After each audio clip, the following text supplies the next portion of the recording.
Siri, how the fuck are you? I'm great. How are you? It's been an interesting day. It's always an interesting day.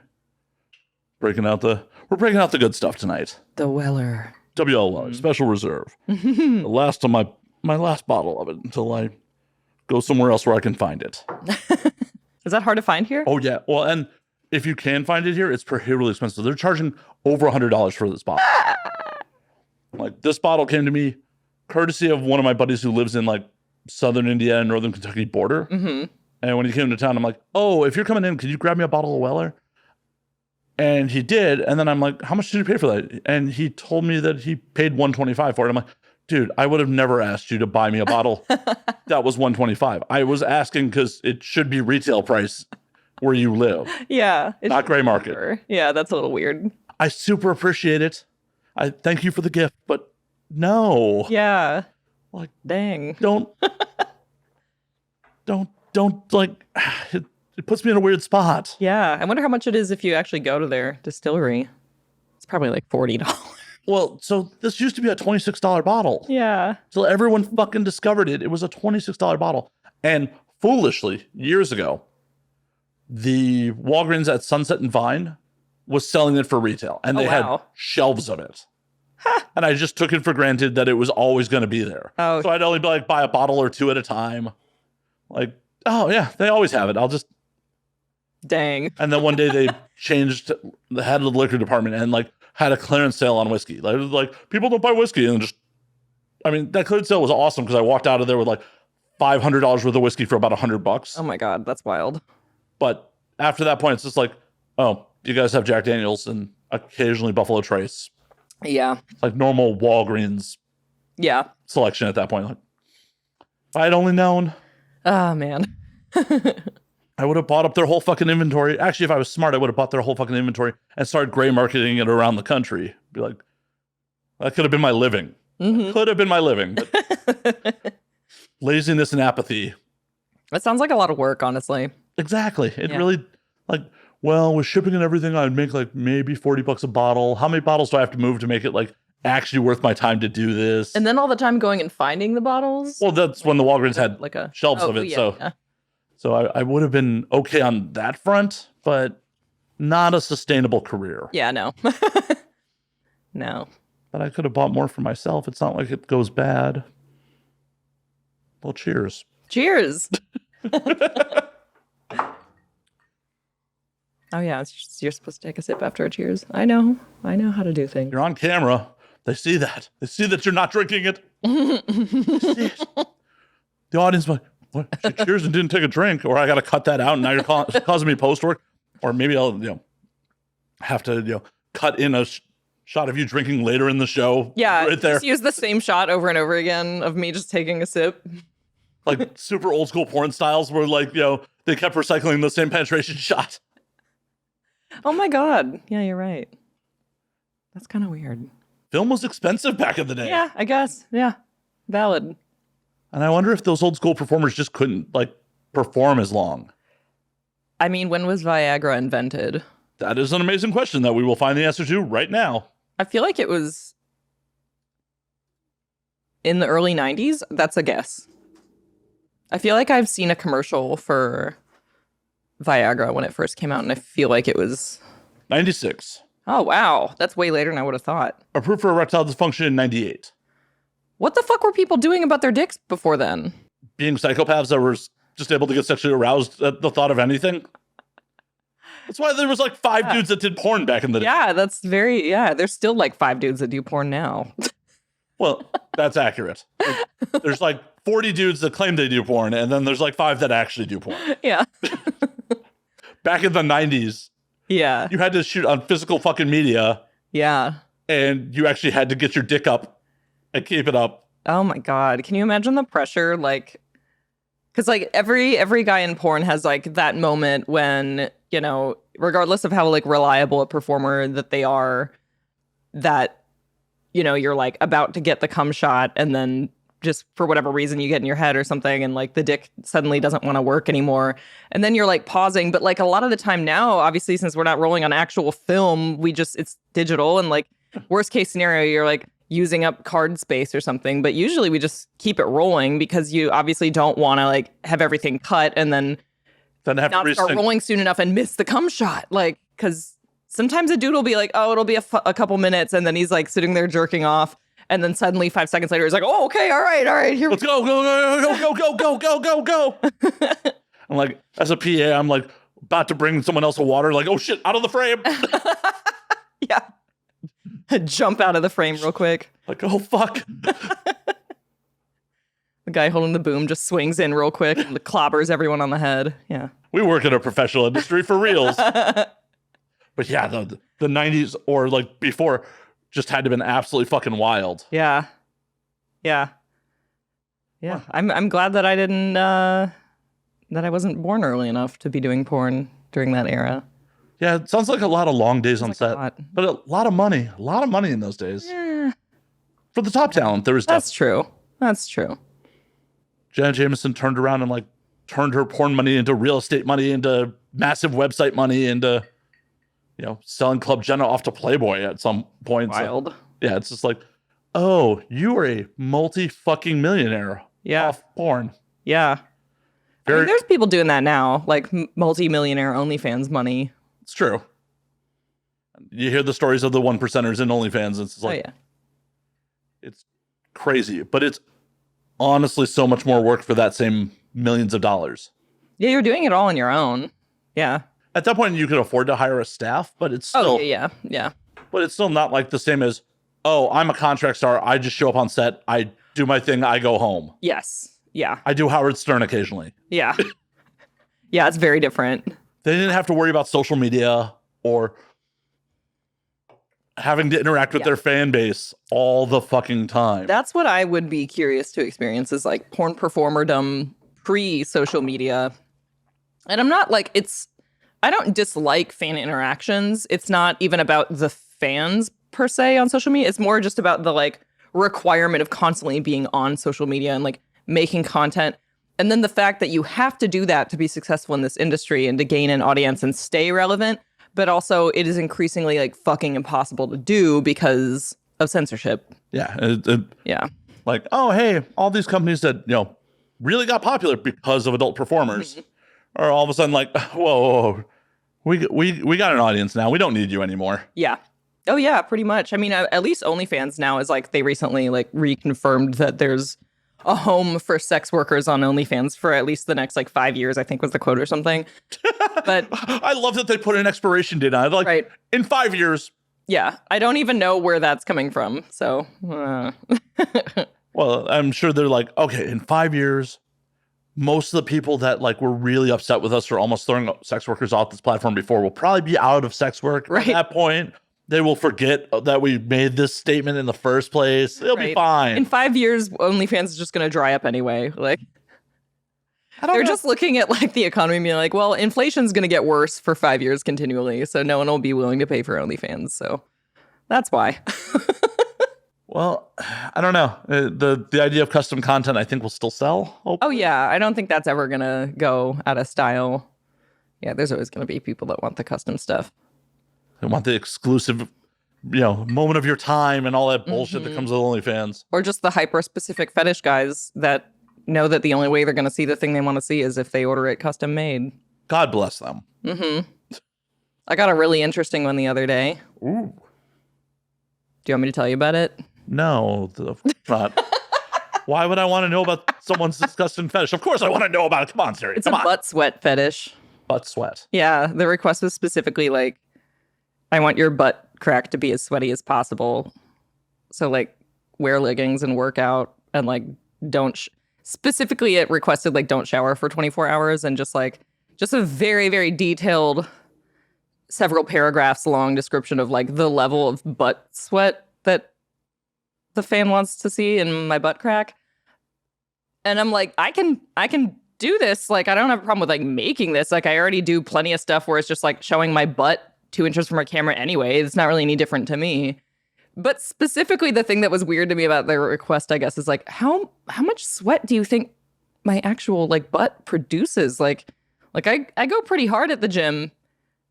I don't really get, like, it's not like that level. Like, you wouldn't see it, you know? It's not like there's gonna be like a river of sweat streaming in between my butt cheeks. You're gonna have to have your partner to be the concept of like what's gonna happen. You're gonna have to have your partner like off camera, just like spritzing you and like. And he specifically also was like, don't fake it with spit or lube or anything. And I'm like,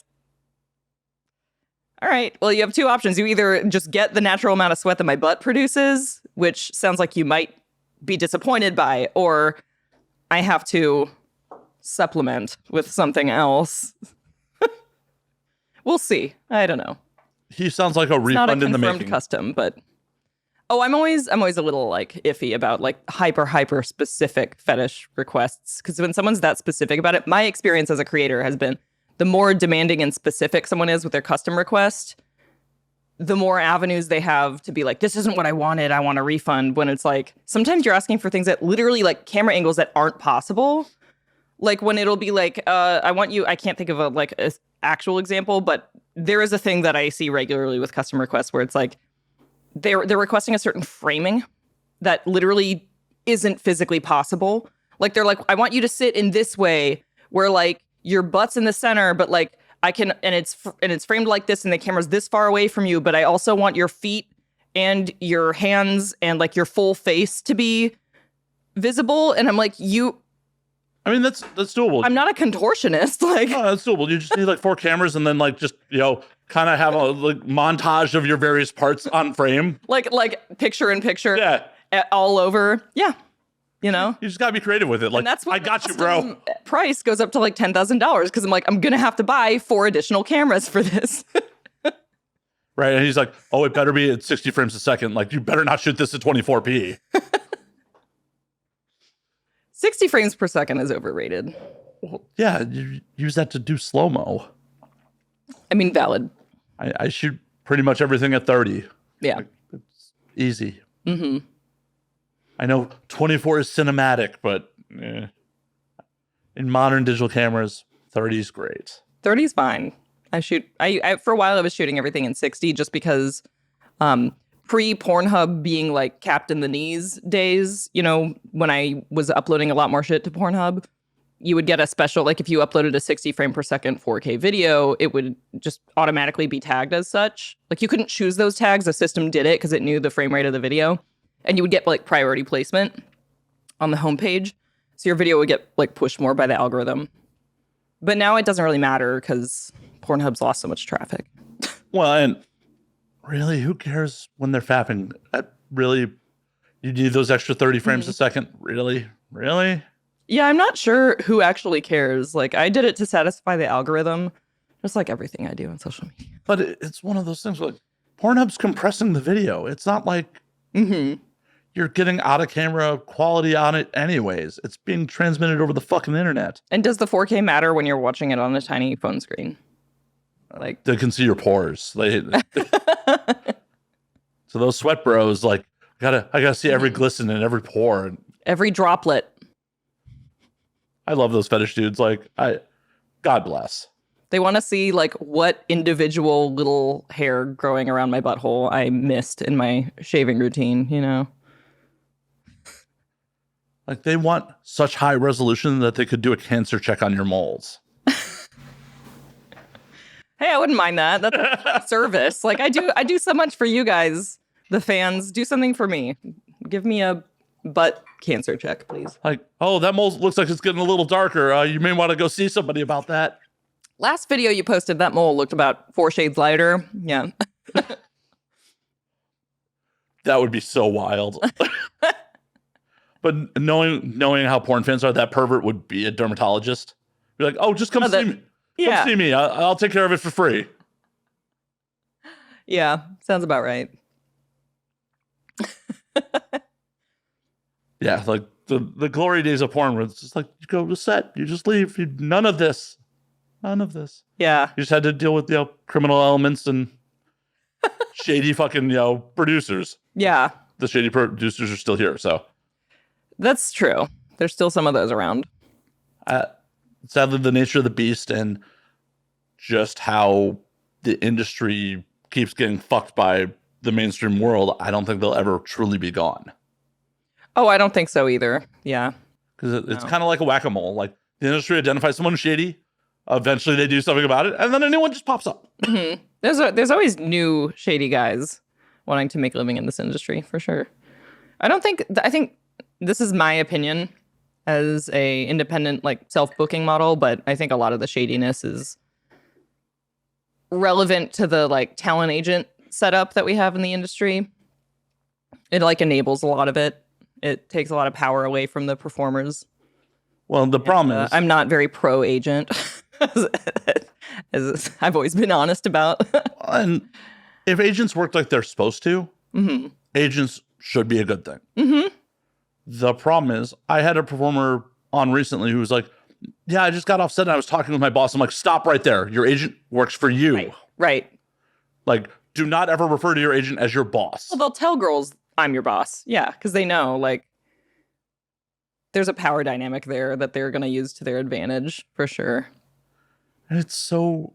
The contracts are often insane. And unenforceable. Mm-hmm.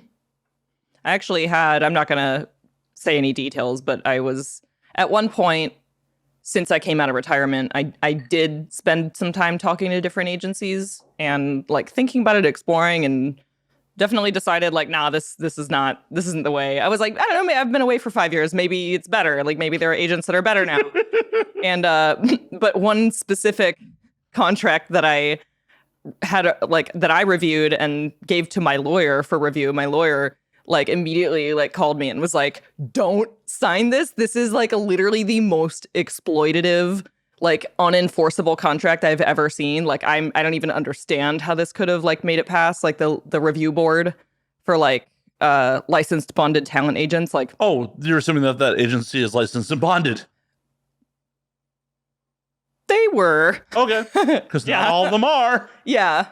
Yeah, no, definitely not all of them are. But even the ones that are, sometimes it's just like, still, it's like, wow, you find a way to word things in the contract that it ekes by the review board, but it's still not a good deal for the model. Well, you're assuming that they're presenting the same contract to the review board that they are to the models. Yeah, that's also worth questioning. Right.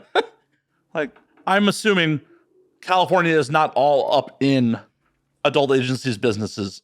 Like, oh, once you've got your license and bond, they're probably fucking off until, like, someone makes a stink. Right. Yeah. Unless someone actually brings a case or a complaint officially, which of course is rare. And we saw that happen with the one guy. Yeah. Yep. And that was... Yep. Mm-hmm. Yep. This fucking business sometimes. And mm-hmm. It's wild. It's absolutely just fucking wild. And, you know, that agent in particular still has models under that umbrella. Exactly. And some of them are very big names. Mm-hmm.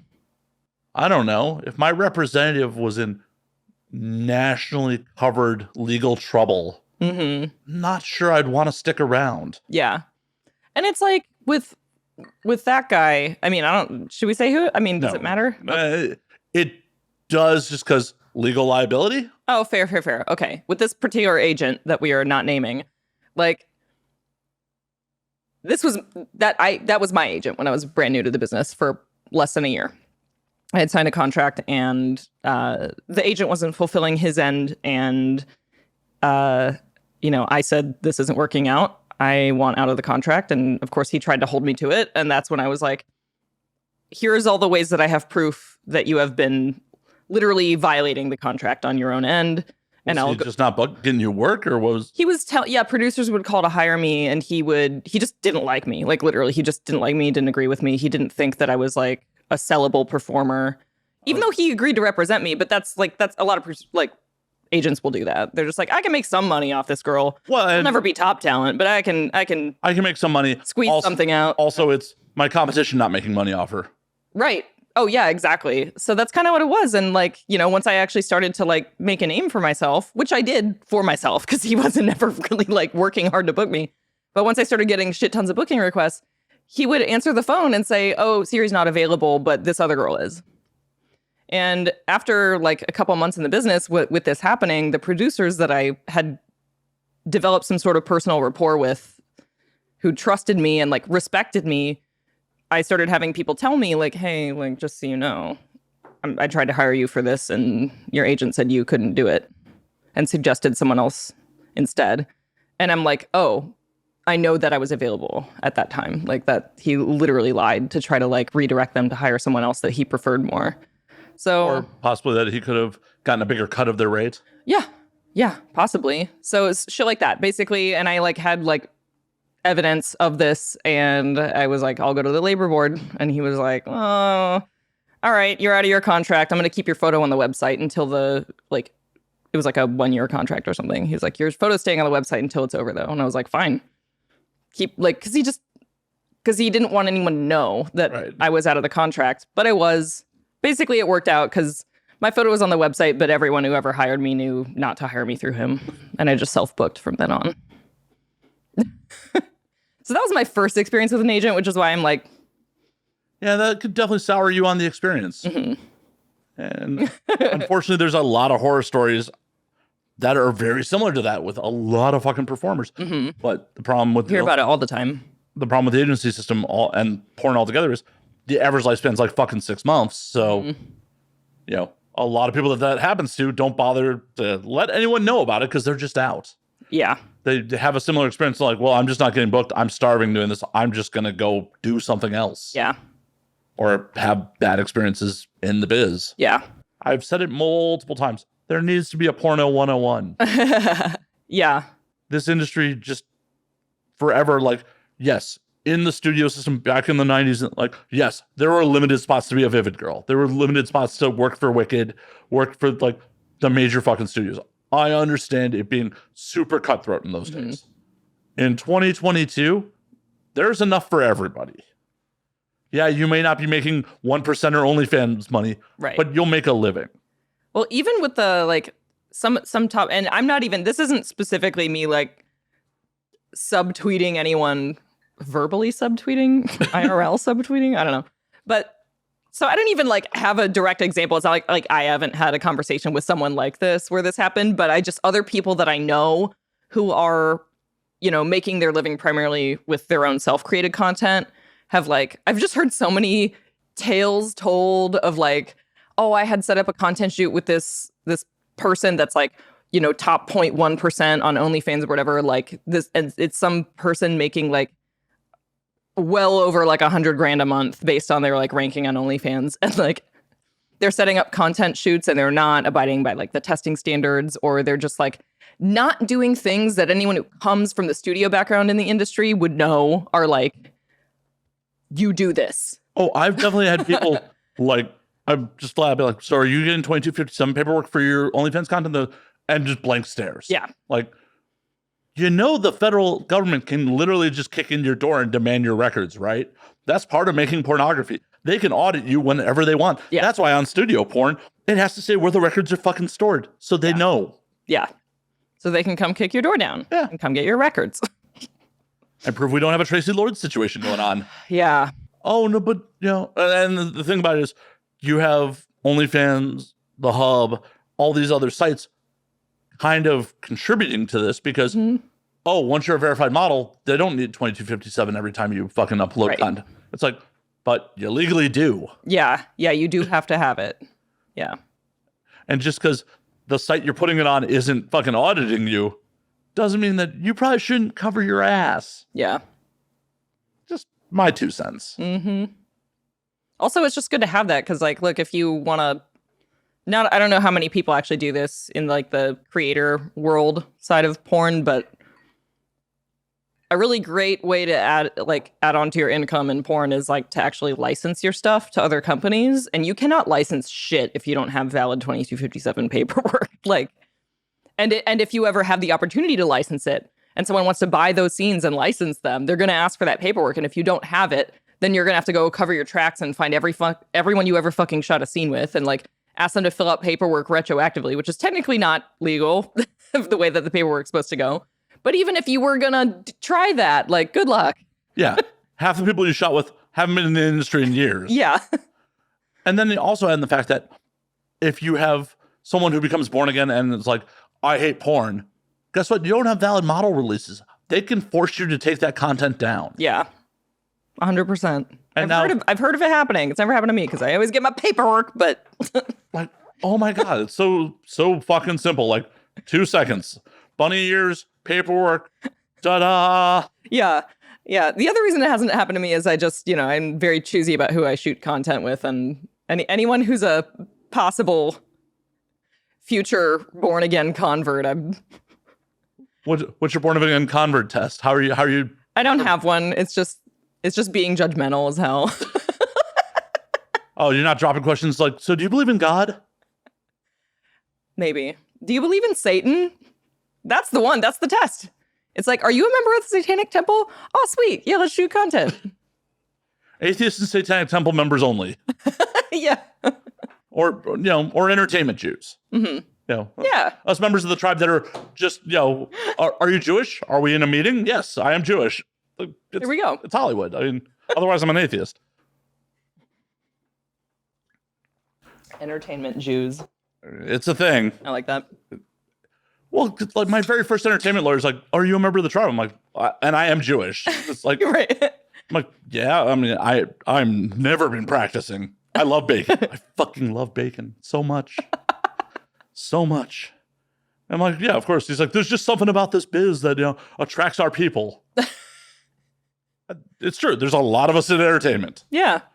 So, yeah, if anyone asks me in those circles, I'm Jewish. Show you my circumcision if I have to. Some of us are circumcised and not Jewish, though. It's true. Like me. Oh, that's sad. Female circumcision's really sad. Oh, I just meant like my strap-on variety. Oh, okay. They all happen to be circumcised. No, we're not getting into genital mutilation this early in the show. I got it. Yeah, not this early. That's for later. Hour two is when genital mutilation comes in. Yeah. All your fans are like, she did what to her? Oh my God. No, no. I wonder I'm not going to Google it. I'm definitely not going to, but I wonder if there is a whole like fetish for like women that were circumcised. I don't know. Maybe. I mean, there's got to be, right? I assume that there's a fetish for literally everything under the sun. So Same. Probably. But it's just interesting, like if someone, because that generally happens in like very repressive places in the world. Yeah. The idea of someone like escaping one of those really repressive places and being like, fuck it, I'm going to do porn. Hey, way to reclaim your body, I guess. Yeah, but that's also got to suck because like the amount of pleasure lost from a female circumcision, it's got to be a ton. Yeah. Yeah, it's very sad to think about. Here on the flip side, I know that there's definitely a fetish for like really elongated labia. I'm sure there is. I'm sure there's one for big clits too. Oh, I'm certain there is. Yeah. Have you ever like talking about elongated labia makes me think of this, but like one of the weird like anti-porn bents that I see commentary about pretty often is the whole like porn gives people unrealistic expectations of sex and bodies, and like, women who've clearly had so much like surgery to reduce the size of their labia. And I'm like, I'm literally not aware. I think there's one porn star ever that had like a labia surgery and like sold off the like cuttings. I know someone for a fact who had a labiaplasty. But you talked about it on the show, so they're not that common though. No. Is my point. Is like they're actually pretty fucking rare, even in porn. We just allow only pretty pussies in. That's all. Like it's the selection process. You can have any body type you want, but like if your pussy's not pretty, you're out. See, I don't even know if that's true because no, it's definitely not. So many different like all kinds of shit. Yeah, and honestly, dudes, why would you discriminate against a large labia? That is more, flesh around your member. Yeah, sounds like fun to me, right? Like I don't want just the tip in. I want it enveloped. I've enlarged my own labia over the last like 10 years. I guarantee if some of my fans go in, if a fan of mine goes and they like side by side compare like a video of me from 2012 versus like now, it's not a huge difference, but like I notice, and it's because of the way that I have sex. Like it's just the way that I have sex. Like I like sort of like spread my pussy open on one side, so like my left side labia is like longer than it used to be. Because I'm like stretching it basically whenever I have sex. I didn't know that there was a science to that. I assumed you were like tying weights to it. And oh yeah, like when dudes try to like stretch their foreskin back out. Why? Like, it's gone, man. Just accept it. Just accept it. And I'm also very happy I don't have a foreskin because I would get nothing done. Because sex is supposed to be more pleasurable. Oh, fair. I was like, what are you gonna? Because you'd be playing with your foredskin, like pretty much, yeah. Just playing with the foreskin, just be like, making it talk and stuff. This is my squid dick. There'd be a whole series on Pornhub of my dick just talking to camera. I think that could be successful. I don't have a foreskin, so I'm out. You can, I bet they sell like foreskin jackets, like a little silicone foreskin that you put over your dick to remind yourself of what it could have been. It's kind of like a foreskin merkin. Yeah. Yeah. I think I'll just like write something for Tommy Pistol and let him do it. Okay, fair. Yeah. He'd probably do a better performance than I would anyways. Yeah, he would kill it. Yeah. As he does with everything. Exactly. Like I freely have admitted on multiple occasions, the only reason I got nominated for an AVN is because Tommy's not a Jew. Oh my. Well, because I only got cast for the role because Tommy's not a Jew and Joanna only wanted to cast actual Jews for it. It's the only reason I got. What was the for Jews Love Black Cock in 2018? Oh my God, that's so good. Yeah, Joanna only wanted to cast actual Jews as Jews, and if that's fair. So that's the only reason I got the role, because otherwise that would have been Tommy Pistol and he would have fucking won. That's so great. I love it. So thank you, Tommy, for being Italian. Thanks, Tommy. But yeah, I will write that for Tommy and just, I guess, set up cameras so his foreskin. Yeah. I'm sure he does not have time in the day for that, but he'd probably make time. Yeah, for that screams Tommy Pistol project. Yeah, it does. I'll text him right after the show, be like, so we came up with something. So Tommy, how's your foreskin doing lately? Just curious, no reason. Yeah, it's doing all right. Not too red, not too rough. Like, you've been moisturizing it? Is it good to go? Is the camera ready?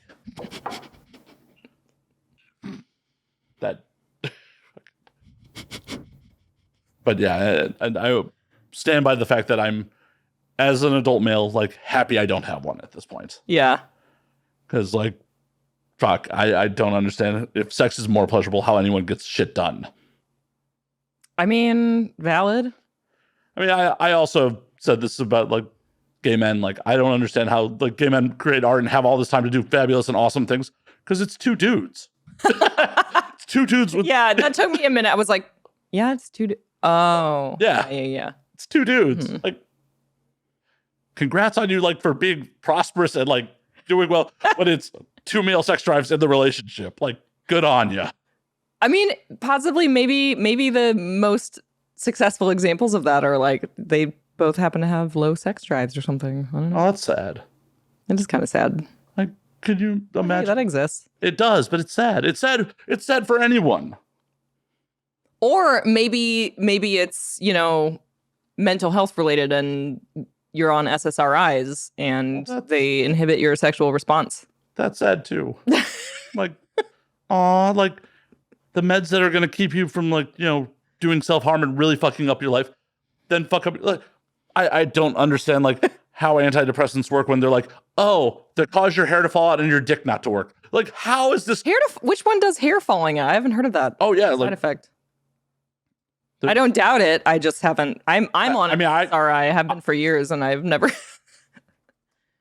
Oh shit! Is my hair falling out?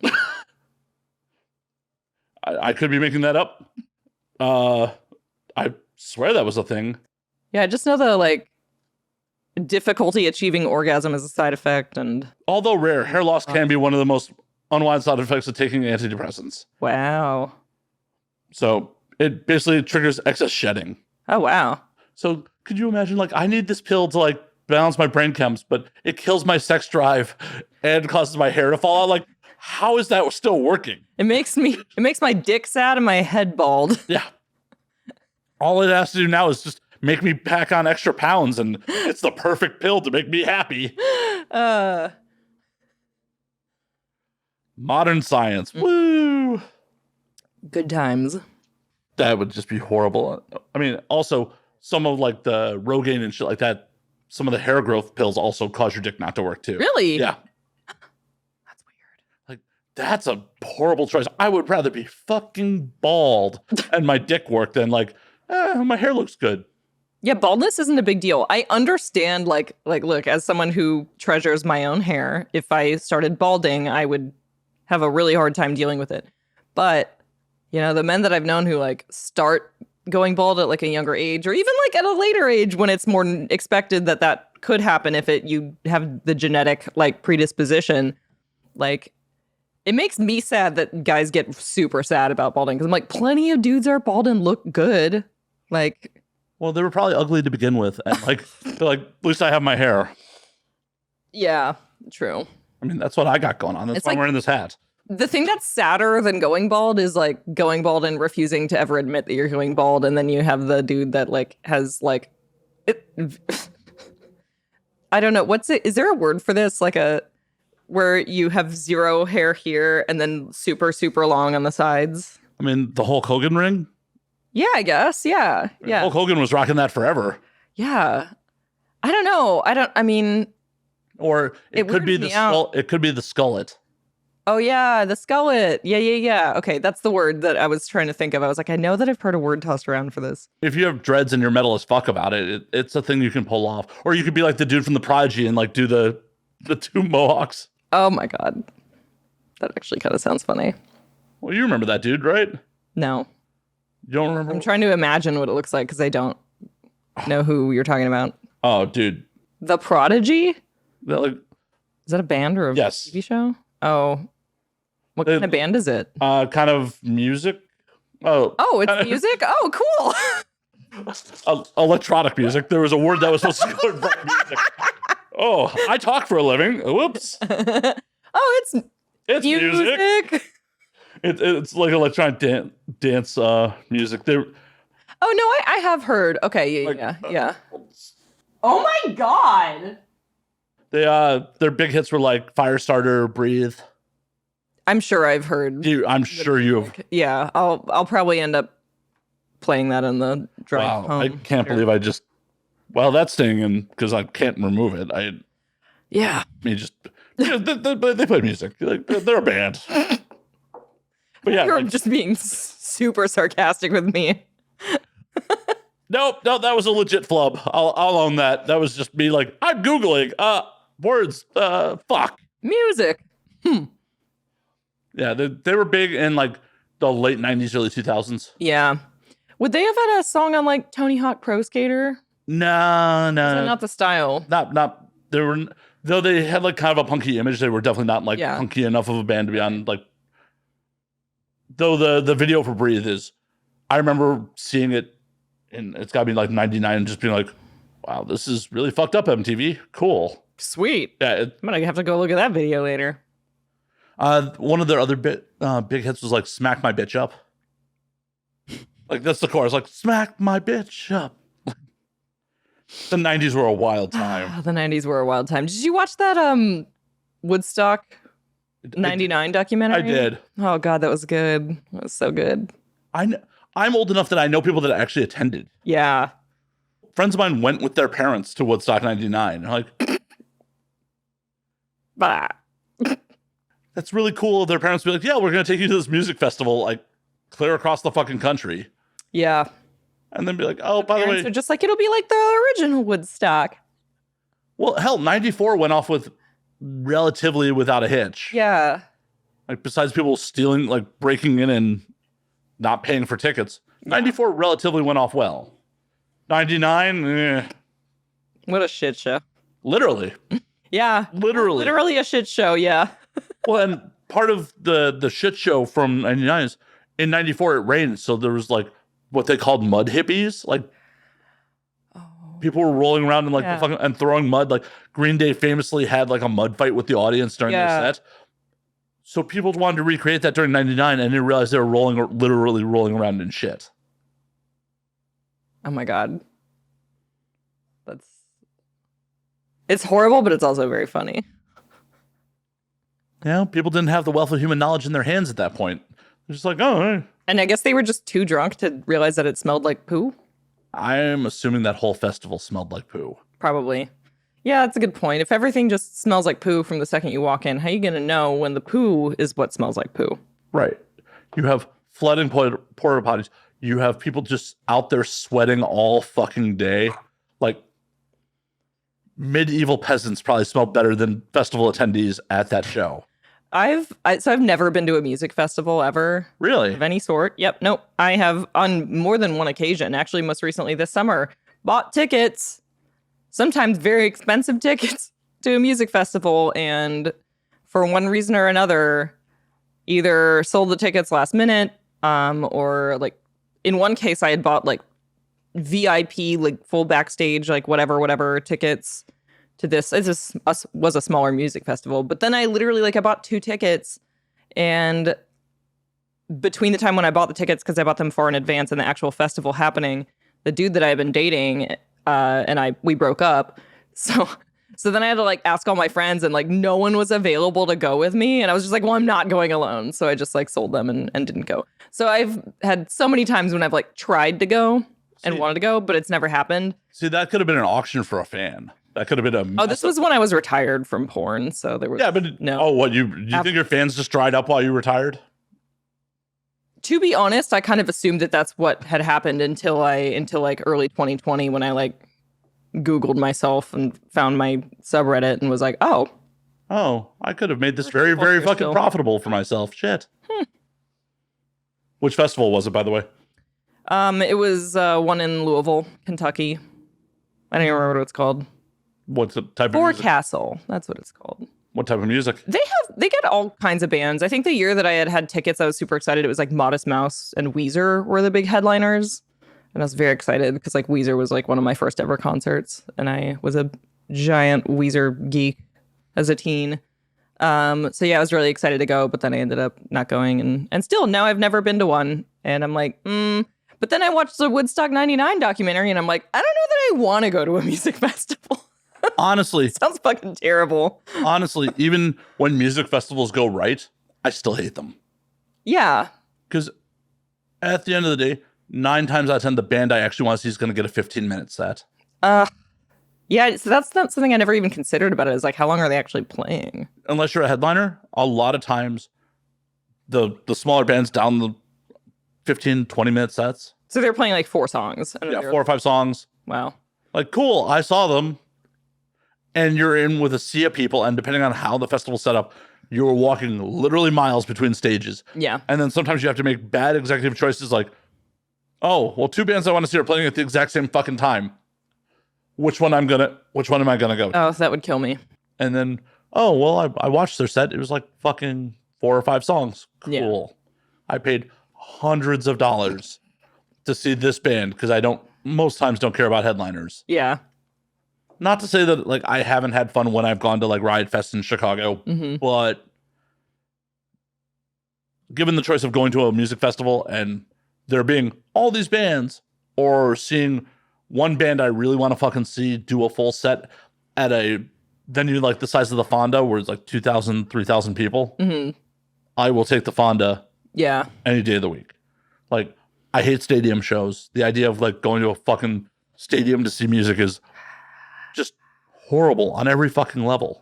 Music isn't meant to be enjoyed in a stadium. There's only a handful of artists that I would bother to go see at a stadium, and it's only people that are so famous that obviously they're only going to play stadiums and yeah, but it's so depressing. Yeah, when I saw Weezer, I was in 8th grade, and that was at a stadium, and it was great. We weren't supposed to get floor tickets, but my hooligan best friend was fuck that, and she just jumped over the barrier. Which is wild because it's a stadium, so you're in the seats, and then this was it was in Minneapolis, so it was a hockey stadium, and I don't know, it was probably an 8-foot drop from where the seats were to jump over onto the floor area, and she just fucking hopped over. And you just followed her? Yeah, because I was well, I'm not gonna be stuck up here, jeez. And they didn't really have security like preventing people from doing that. I think they assumed like this 8-foot drop is enough to stop people from jumping over the barrier. But no, not a 13-year-old who loves Weezer. You literally just failed like every parent's like query. Like, would you jump off a bridge if your friend did? Oh, 100%. And Siri's answer is yes. Well, my dad used to say that to me a lot when he was like just harassing me about whatever. And my response is always like, yeah, because I trust my friends and I assume if they're jumping off a bridge, it's because there's something fucking coming for us from behind. Like, yeah. Am I gonna get mowed down by the semi truck or am I gonna jump? I'll jump off the bridge, Dad. It's fine. I know how to swim. Never thought of it that way. Apparently, neither did my dad because he didn't really have a response for that one. He was like, well, okay. I mean, it is, when you put it that way, it is a sensible response. It's all about perspective. Definitely. And also that you have much more trustworthy friends than I do. Fair. My friends, I fully think would jump off a bridge and like have themselves a way to like fall just under it as like a joke and like, oh, look, that asshole actually jumped after me. Ha ha. Oh my God. Yeah. I mean, we've all got friends like that one. I might be that friend. Oh, you're the friend. I might be sometimes. I maybe. There's an old saying in my group of friends: everyone has their turn to be the asshole. So yeah, I like that saying. That's true. It is, as long as it's not a constant thing. You get a turn. Yeah, it's a turn. You get a turn to be an asshole. Right. Not you get to be an asshole. There's a major difference there. If you're the only one taking your asshole turn repeatedly, then check yourself. Yeah. Or I just won't associate with you anymore. Like, the beauty of getting older is like, oh yeah, the perspective of like, hey, if you're toxic and horrible in my life, history doesn't fucking matter. Like, we will go our separate ways. Because there are plenty of people that have been in my life that are great people that are not toxic. And we've gone separate ways because that's just how life goes. Why should I keep the fucking piece of shit around?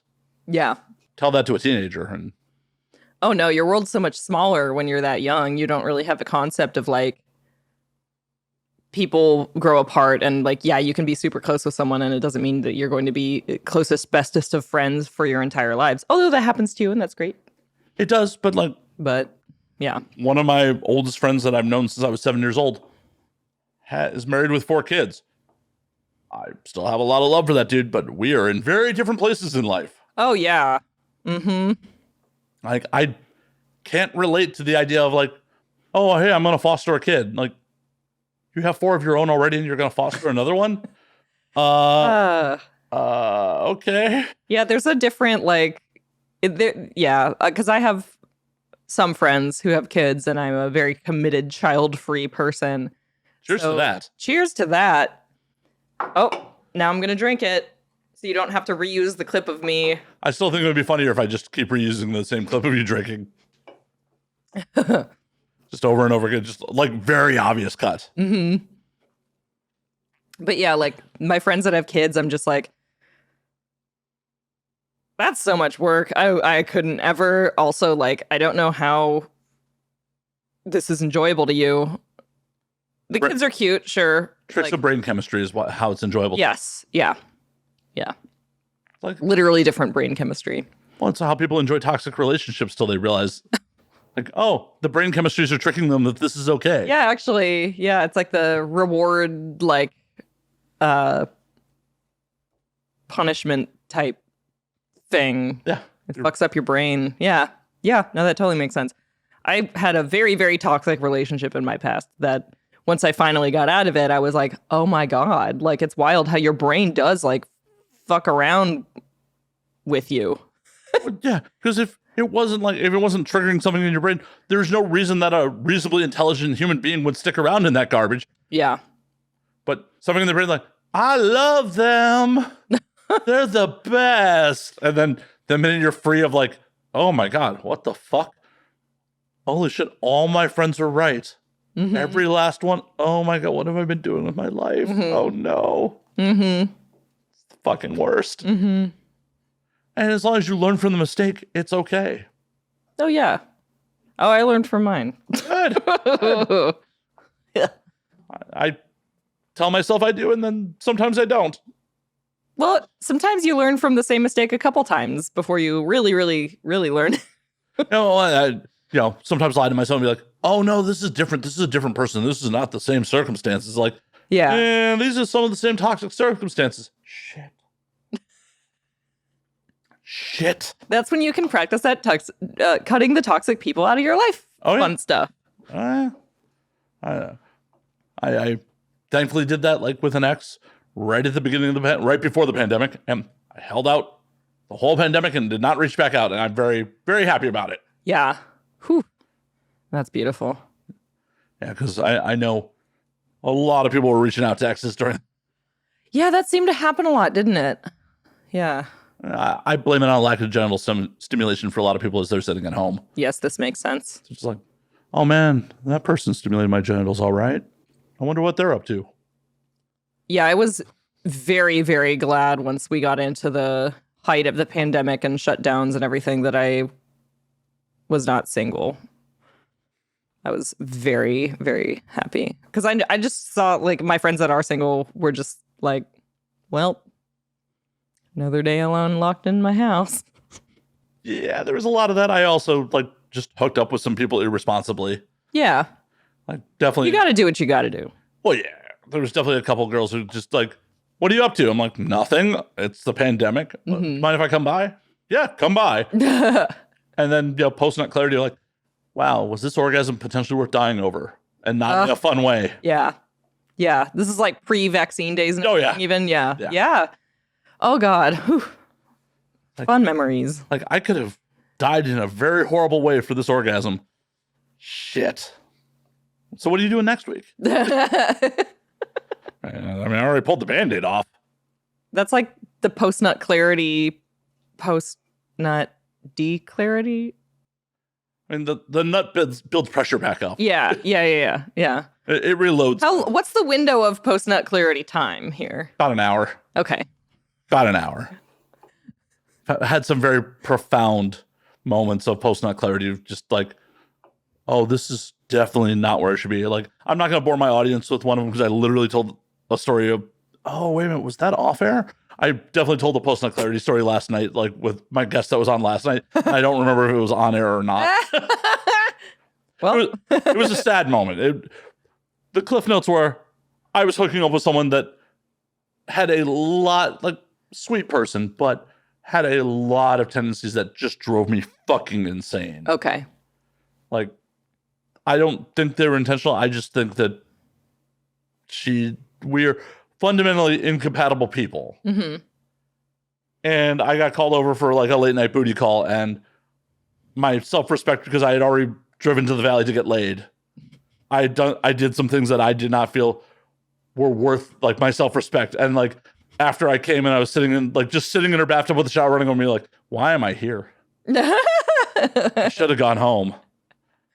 The opportunity presented itself to go home, but I had already driven to Van Nuys at 1 o'clock in the morning to get laid. Who wants to be on Van Nuys at 1 o'clock in the morning? Sex. Yeah. Literally. I say that and I'm like, I mean, I didn't back in the days when I lived in LA, I used to live very close to Van Nuys. I was always there at 1 in the morning. I didn't want to be there at 1 o'clock. Place. I did not want to be there at 1 o'clock in the morning. It was literally like, hey, you want to come by? Oh, okay, yeah. I know what this is. Yeah, I'm down for this. So, like, maybe, you know how people keep dream journals? Like a little, like, notebook on their bedside table? Like, you should just carry a little, like, notepad around with you. It's like your post-nut clarity journal. So you can always write down those thoughts. I just record them on the podcast. That means that you have to schedule a podcast recording within the 1 hour window immediately post-nut. No, I remember my post-nut clarity. I may not act on it. Like, I very vividly remember sitting in that shower. Okay. Very vividly remember sitting in that shower going, why am I here? Why did I put up with all this bullshit tonight? The quick and dirty of it is because of how much of a flake she is, I left 3 times. Oh, no, I left twice and came back a third time. Oh, wow. Because I showed up at 1 o'clock in the morning and she left me standing outside for 15 minutes. Oh, no. That's a little weird. Oh, yeah. And the reason I really stopped hanging out with her is because she could never be on time anywhere. Like, any. Wait, was this me? No. Oh, okay. Were we involved and I was just blackout drunk the whole time? Like, I don't think so. I mean, I'm questioning if I was, because I'm like, the number one way my friends describe me is never on time for anything ever. I mean, this is hours late. Hours. I'm consistently 7 minutes late. Yeah, 7 minutes. That's my like golden zone. It's LA. 7 minutes is more than acceptable. Literally, we were going out to dinner for Thanksgiving at me, her, and some of my other friends. And the reservation was at a certain time. And the restaurant was running so far behind. 45 minutes after our reservation, we still hadn't been set. She still wasn't there. Oh, wow. I guess she kind of lucked out then. Well, is it the type of place where they don't seat you unless your whole party's there? And then when they eventually went to seat us, she still wasn't there. Oh, She's God. like, oh, I'm leaving Pasadena now. And this is, I'm like, you're leaving Pasadena fucking now? Like, our reservation was 45 fucking minutes. Oh, my God. Like, I kind of got pissed off. I'm like, just don't bother coming. Yeah. Like, just don't even fucking bother. You're literally holding up everyone else that is here. Hungry people. Right. On Thanksgiving. Yeah. That's So like, I stopped hanging out with her in public. And I'm just like, pretty much I'd only made plans with her for her to come over here. Because it was just like, well, whenever she shows up, I'm here anyways. That totally makes sense. Yeah. And that was the one time where she's like, oh, just come by my new place. I want you to see my new place. I'm like, she can't be late to her own apartment. Yeah. I was wrong. Oh my God. Like, she left me standing out there for 15 minutes and just didn't respond to her phone. So I left. And then she's like, where'd you go? I'm like, I'm going home. You left me standing outside of your apartment for 15 fucking minutes at 1 o'clock in the morning. Oh, just come back. Like, all right, I'll come back. Because I'm like, oh, no. I'm pot committed to getting laid here. Like, I drove to Van Nuys already. Yeah. I drove west of the 405 in Van Nuys. From here. I'm doing the At least thing. there's not much traffic at 1 in the morning. Definitely not. But I'm doing the thing. I came back. She still wasn't there. That's fucking wild. I mean, I literally rang the doorbell and like gave it like a minute. And when she didn't let me, I left again. And then she's like, where'd you go? I'm like, you left me fucking standing outside again. Like, this isn't cool. That's insane. And then she's like, come back. I'm outside smoking. And if I'm done with my cigarette, like, I'll let you ready. I'm like, if you are not standing outside when I pull up, I'm not stopping. Like, this is where I'm at right now. That's extreme. Yeah. Mm-hmm. I mean, probably on both our parts. Yeah, I feel like your reaction to that was fairly reasonable. Fairly. And then when I parked, I'm like, what the fuck? She's like, dude, I just don't want to argue with you about this. I'm like, it's like, it's really hard to try to have a fight with someone who's not going to engage in the fight. Yeah, that's true. Like, now I just will feel like an asshole if I fucking vent like how uncool this was. So, okay. And then we proceeded to like hang out upstairs at her place for like hours before sex happened. That's a late night. Yeah. And then shortly after orgasm, I showering off, just literally sitting in the tub, letting the shower roll and be like, where did my self-respect go? I very much understand that moment of post-nut clarity now after the full story. Yeah. Yeah. Needless to say, have not fucked her since. So,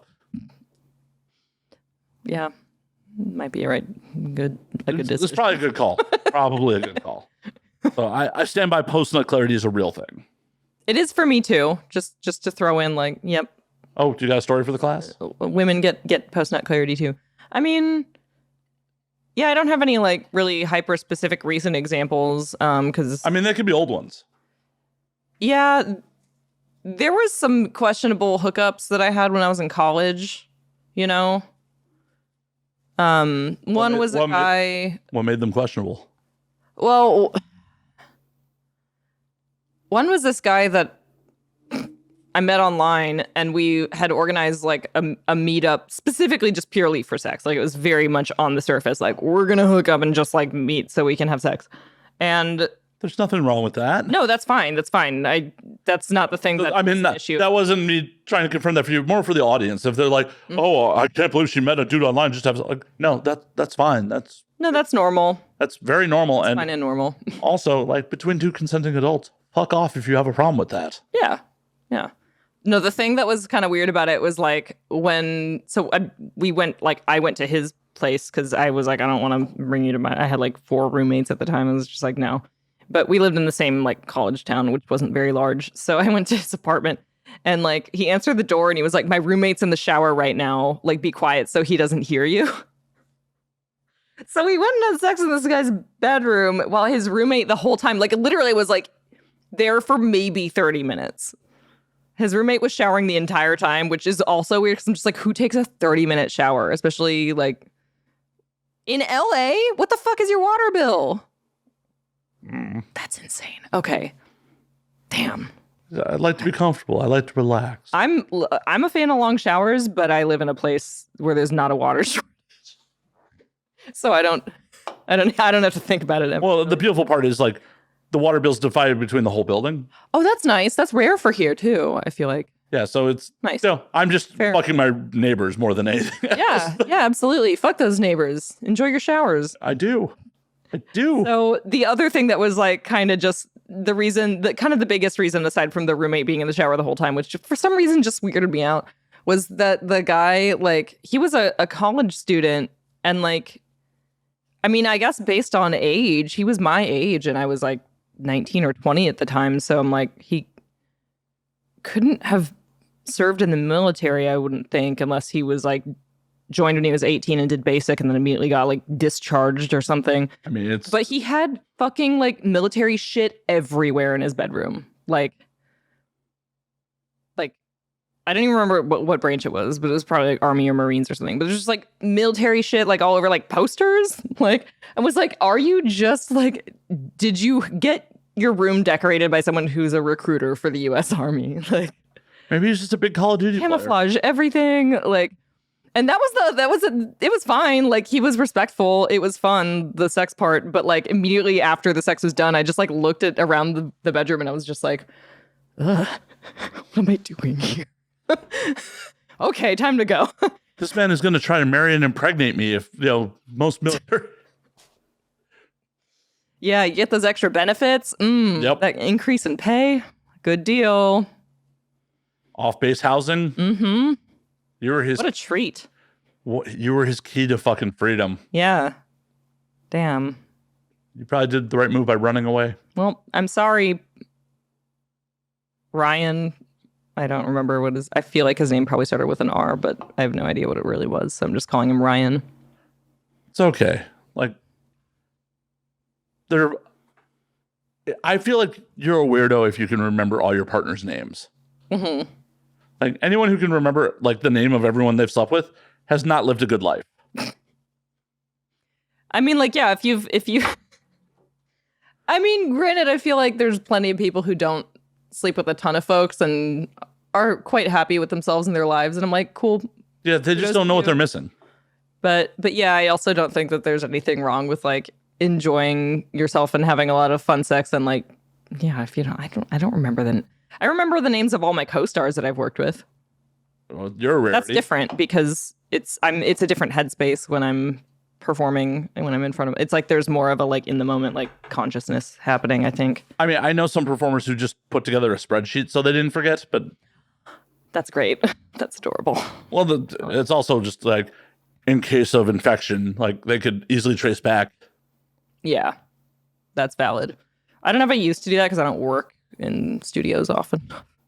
Well, the friends of mine who did that, like, Jesus, I'm dating myself, did this like 10 years ago. So when it was just studio work. Yeah. Yeah. Well, that's when I started 10 years ago. It was really only studio work. You were really like, on the forefront of content creation as a performer if you had a clips for sale store. That's when clips for sale was like impossible to like navigate. I know people that made a living like setting up other people's clips for sale. Oh my God, yes. Because clips for sale, like love clips for sale. Fantastic platform. I still have a thing on there that I don't really update anymore. But yeah, no, it was like extra, like really nice extra income for me for years. But holy fuck, that platform was built on like some 1997 bullshit. Like it's wild. It Angel Fire, the porn site now. Yeah, pretty much. GeoCities.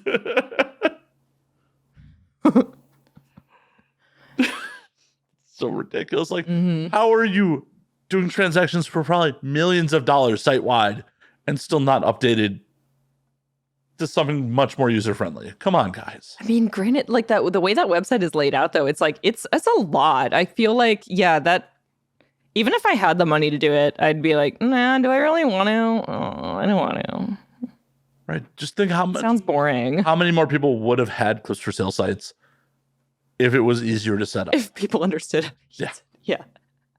I don't know, maybe that was by design. Maybe they were like, look, if you can't figure this out, then fuck you. You don't deserve a clips for sale storefront. Yeah, we don't deserve a cut of your money.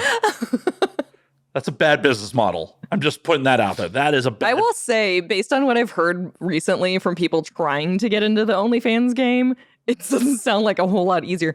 Like OnlyFans like is so like if you try to apply for like a creator account, the verification process is like I've just heard a lot of people being like, yeah, I like uploaded my IDs like 50 times and like did a facial scan verification and it still keeps like saying it doesn't match and it can't verify and it like doesn't let people make an account. And that's not even in your control. That's just like that's software. one way. That's one way to weed out porn. Like we just won't let new people make accounts. Pretty much. As people leave the industry, yeah. We'll just Well, that's the other thing that they started doing, and I don't have a personal like verification about this, but I just know that I had a few people who were newer to the business like ask me directly about this because they were running into issues with like never having had an OnlyFans account before, making one at some point in their recent past, and in that like they got verified or whatever, but like they passed the like ID verification, the facial scan stuff, but then part of the process of like submitting that application for a creator account is that you have to link social media profiles that are currently active, but there was like a thing where they were making you link accounts that have your legal name on them. What? Right. And it can't be one that was like just created yesterday. It has to be one that's like has an account history that clearly is active and is not set to private, but that has your legal name in the display name and or the actual username, which like if you're a sex worker making an OnlyFans account, that's absolutely unthinkable because you're like doxing yourself. Right. Right. So why would anyone do it? So that kind of, when someone told me that, I was like, that seems like a clever way for OnlyFans to try to stop porn people from making new accounts. So I don't even know if it's still happening, but I know at one point it was because I heard enough people mentioning it. So I think my plan is now I'm just going to start making fake Twitter accounts for people. And like temporarily till you're verified, we'll just change the @ name and the display name to whatever name you want. Mm-hmm. And it'll have existed for fucking months at the time that you go to apply. And then right after you're verified, we'll just change it back to whatever the fuck garbage. You have to have posts on it though too. That like I'll post, really show that you're the person. I'll post whatever. Hey, guess what? You're into video game content. I will just post about video games. Yeah, that's fair. What, you saying sex workers can't have like video games OnlyFans? Is that what you're going to try to say now? No, they do. Sex workers love video games, dang it. Right? Adriana Chechik loves video games enough to get injured at TwitchCon.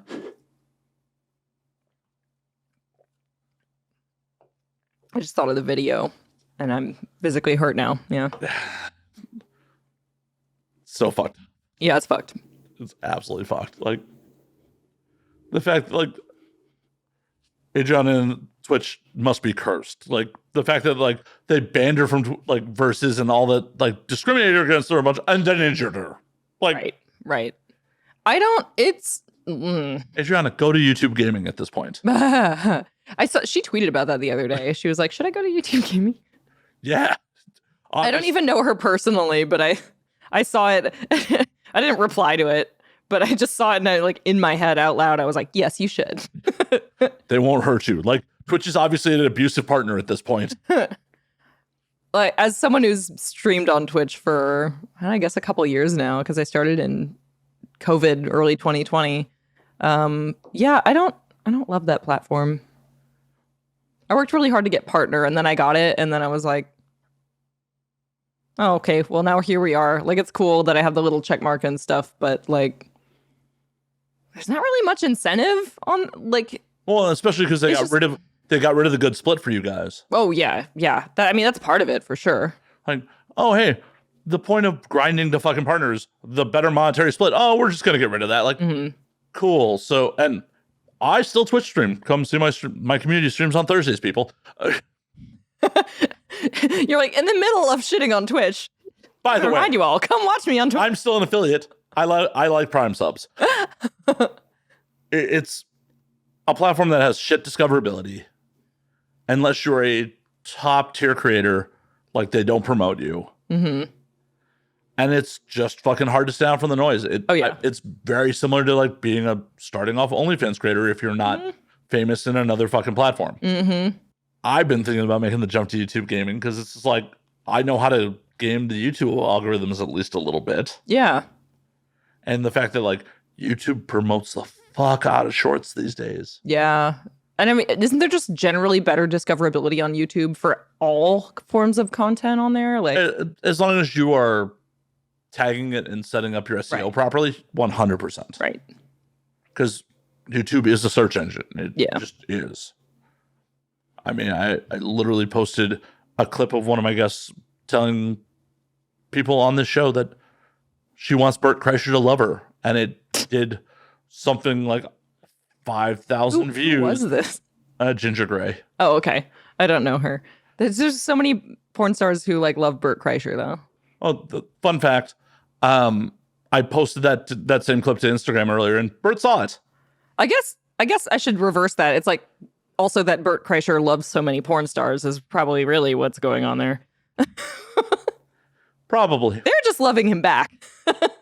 But she just literally said into my clip, Bert, love me. And I just turned it into a clip. And aw. Yeah. And I know I looked at the story. I'm like, oh, Bert saw that one. Okay. Nice. That's great. I texted her. I'm like, by the way, Bert knows. He knows. He knows now. But he's not going to act on it. It's Sober October. Is that a thing? Yeah. That whole crew does Sober October every year. Isn't there like a sober every month of the year? I mean, for losers. I mean, like, I feel like people are like dry January or like, you know, what? Like, I feel like there's like a little hook name for every there is month of the year. If like that's the month that you're choosing to do sobriety, there's a cute name for it. And for people in our business, the idea of like being sober in January is just like, that's when the award shows in the event. You know, that's absolutely insane. Yeah. Especially this year when there's like a fucking 3-day gap between the two. Could you imagine doing AVN sober? Completely stone cold sober the whole weekend? Could you imagine that? I refuse to imagine that. Yeah, like, in fact. That no. Sounds like hell on earth. And like, no. I don't even have to worry about someone grabbing my ass most of the time. I mean, maybe a little bit, but not nearly as much as other people. Right. I'm definitely not wearing anything that accentuates my ass. Yeah, that's probably advisable. Oh, ouch, Siri. Ouch. Ouch. No, I don't mean it that way. Ouch. Come on my show and be like, don't wear anything that accentuates your ass. Like, just don't do it. Don't do it. Everyone will be happier if you don't. Wow. Wow. I'm so mean. I'm going to cry myself to sleep tonight. You're welcome.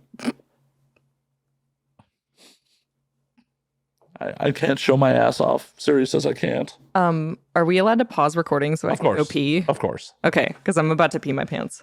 Well, that's why they're leather chairs. Or you can leave it running and you can just try to hear me peeing through the... And we are back from break. Oh, we're back. Siri's bladder is emptier, I hope. It is fully empty now.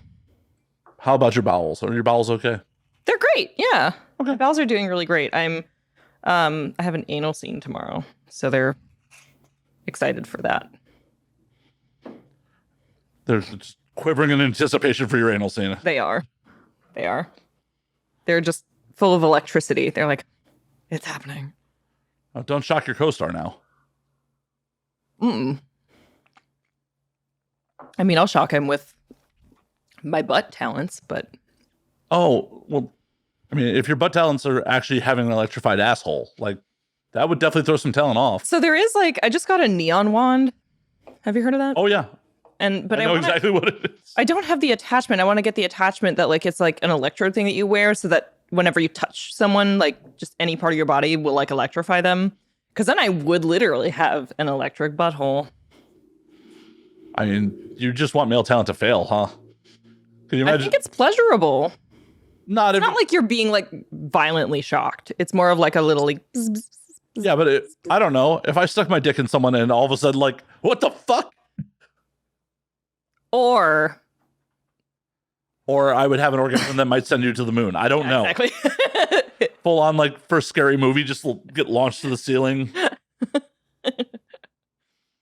The Wayans brothers were geniuses. What do you think, by the way? It's amazing. It's delicious. It should still be a $26 bottle. God damn it. Yeah.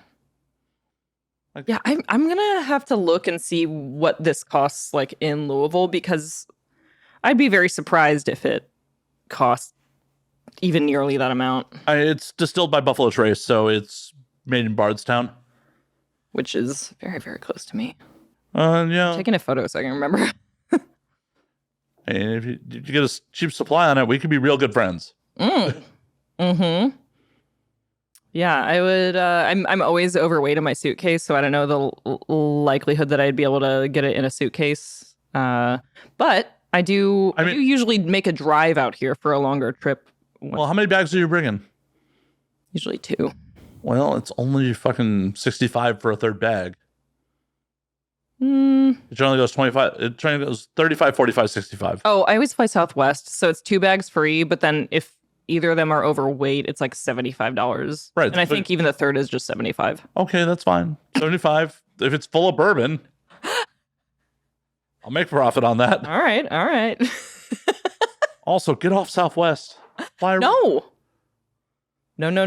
sir. Yes. No, coming out here from a city that's small like Louisville, that is the only reliable route, I promise. I've been doing the flight every month for like 2 years now. But you could just fly on Delta, go through Atlanta, and be here. Atlanta's the other direction. I know, but not far. Well, Well, I don't like it. it's one of those things like, once you have status, your bags are free, and then you can use the miles to go other places. I already do that with Southwest. Yeah, domestic places. No, Costa Rica. Oh, Costa Rica. And I went to Mexico this summer. Right. On Southwest. I am going to fucking Tokyo for free in fucking December on my miles on Delta. So all right. Like, I'm not going to hate you for being a Delta guy, because that is when I don't fly on Southwest, Delta's the other one that I would choose. I actually did. One time I had, like, my schedule got fucked up when I was out here for a shoot trip, and I ended up flying home on a different day than I had originally planned, and Southwest didn't have a good flight option, so I just booked a last-minute Delta flight home, and it was a red-eye, a direct, which is hard to find, regardless of airline, because the airport in Louisville is very tiny, and you almost don't ever get directs, especially not from the West Coast, but it was a direct, and it left at like 11 p.m. and got there at like 9 a.m. or something, and fuck, that was so good, because the only tickets left were also first class. And it was like a brand new, beautiful plane with the little fucking beds that fully recline. oh shit, you got the business. Oh, see, once you've flown those, it's so hard to go back to coach, because I have flown those internationally, and it's so hard. Literally, my flight from LA to Australia, I was on one of those flights, and That'd be nice, yeah. they had a cheese tray. Like, they just had a cheese tray tray on a cart. Like, damn. I'm just like, why? How can I go back to where the peasants are? Right. I am not bougie about a lot of things in life. Flying is one of those things that, like, I sadly became bougie about. Yeah, but it's also like it's sad, because what we would call bougie on a flight is literally just like being treated like a fucking human in any other context. It's like it really shouldn't be thought of as bougie, but it is, obviously, because like if you're getting that good seat, like this first class thing on the Delta, it was a one-way ticket that I bought last minute. The only option left was first class. It was like $800. I ate that. I was just like, God damn it, but I need to get home by this date. So fuck it. At least it's a tax deduction because it's a business expense. Right. But once you start doing those international... But once I was on the flight and like reclined fully and on my third glass of champagne, I was like, this is worth $800. Oh, I would do that for $800 in a heartbeat. It's when it starts being like $5,000 when it's like... Oh, like the international? Yeah. Yeah. I don't know, man. I've never actually paid for it. I've either burned miles to do it. This is why I'm a proponent of being on a national carrier that goes around, because then you can burn miles and do it, and that's awesome. And then with my status, I got bumped up a couple times for free. I paid That's nice. like my first flight to Tokyo, where I got bumped up to business class for free. I paid $1,600 round trip for that flight. Fuck yeah. And yeah, on the way there, got bumped up. That's pretty good. I feel bad for my buddy I left in coach, but sad for him. Yeah. Was it like the scene in Bridesmaids? Did he just get like super fucking drunk and like on painkillers and was like wandering to first class? Oh yeah, he definitely wandered up. He wandered up and woke me up while I was fully reclined at one point. Like, hey man, what's up? He's like, I was just going to see what's going on. Oh, that's well, and I feel bad because I'm sad. I've told the story on air. I'm sorry, audience, that's heard it. You know, we booked the trip together, but we were on separate itineraries, and we were originally sitting next to each other. And when they called for like the status boarding, I'm like, I'll board, make sure we have overhead space. I go scan my boarding pass and the upgrade ticket prints out. I'm like, oh, fuck. Like, I go and take my seat in business. I'm like, can I trade with whoever got my seat? Like, I'm flying with somebody. They're like, the purser, the two people on either side of me, like, this is a 14-hour flight. Your friend will understand. Oh my God. No. They come by with a tray of mimosas. I grab one. They're like, your friend will understand. Like, yeah, my friend will understand. Drinking my mimosa, like, he'll understand. And he boards and walks right past me. I'm like, hey man, I hope this is cool. Like, yeah, it's cool. I'm like, you said it. You said it's cool. God. I'm staying here and you said it's cool. I would have been so sad if I were him. I would have probably just immediately started crying and be like, it's fine. You don't like me. Well, if he had just said, nah, man, like, it's not cool, I would have probably been like, all right, let me get the person. It's the lucky day for whoever got my fucking seats. Jeez, yeah. But he said it was cool. I don't care if it was passive aggressively or not. If I ask you a direct question like that, you have to fucking give me a direct answer. Yeah. Because if you pull passive aggressive shit, I will just be like, okay, cool. Yeah. Oh, man. I got bumped up to business class on the way back from Amsterdam to New York, which, thank you, Delta. That probably saved a friendship. Yeah. Because that one, my buddy was on my itinerary, so we both got bumped up. Uh-huh. And we were flying all the way back from South Africa. Oh, my God. And because dude's 5'7" and like 160 pounds, and I booked all the flights, I put him in the middle seat on every flight. I'm a larger person. Like, that's fair. Yeah, he was not happy about it. So us getting bumped up to business class on the win-win. Yeah, probably saved our friendship. And then I got bumped going to Australia too. So it's just like once you've experienced that, it's so hard to go back to coach. Such first world problems. Time since I flew internationally in the first place, and even then I haven't flown that much internationally. Why not? Actually, I had plans to do much more of that right before COVID hit. And now at this point, I'm just like, taking a vacation is hard enough as it is. Doing it far away is just like, that's a lot of work. Yeah, but being able to just fucking disconnect. I mean, I went to Alaska this summer. Really? How was that? Technically international, but not. I mean, pretty fucking far away. I mean, it is closer to Russia than it is here, but yes. Oh God, no, it's fantastic. It was amazing. I did the worst thing possible when I came home, which is that I just flew from Alaska back to Kentucky. Like, I had just like daisy chained different flights together. So I was traveling for 24 hours solid. That's the fucking worst. It was like one boat, a small plane, like a bush plane essentially, and then like 3 other full, or maybe 4 other full planes. I don't know. It was a lot. It was a lot of flying. Why did you go to Alaska? My partner was spending time up there. And disposing of bodies? Like, to go visit. What do you do in Alaska? Like, crab What fish? does anyone do in Alaska? I don't fucking know. It's one of the 5 states I haven't been to. So, I mean, I think that what most people are doing in Alaska is hiding from the law. That's my theory. Or being hypocrites about teenage pregnancy, but... That took me a minute, but I got it. Anywho. Also, whenever I shift in the seat, there's like a squealing noise, and I don't want people to think that I'm making weird sounds with my butt. I mean, I am making weird sounds with my butt, but it's my jeans rubbing on the chair. to be clear. Oh, I just thought it was your electric bowels. Me, me, me, me, me, me, me, me.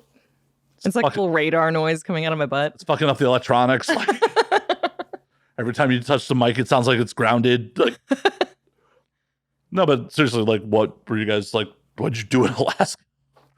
Well, I learned how to gut salmon. It's just like a wilderness retreat. So I spent a week up there and it was fucking great. I'm trying to think. It's kind of a blur because I was microdosing mushrooms every day that I was up there. Why not macro? I don't really necessarily want I haven't ever like done a full like big huge trip on mushrooms. Why the fuck I kind of have done one which approached like a big trip. Well, for one, like I previously mentioned this, but I'm on an SSRI and it makes it a lot harder to actually like experience the full effects of anything like that. Well, just forget your meds for a day. Doesn't really work like that because I've tried that. And like it requires less of like the mushrooms or whatever to take effect if I do skip the SSRI.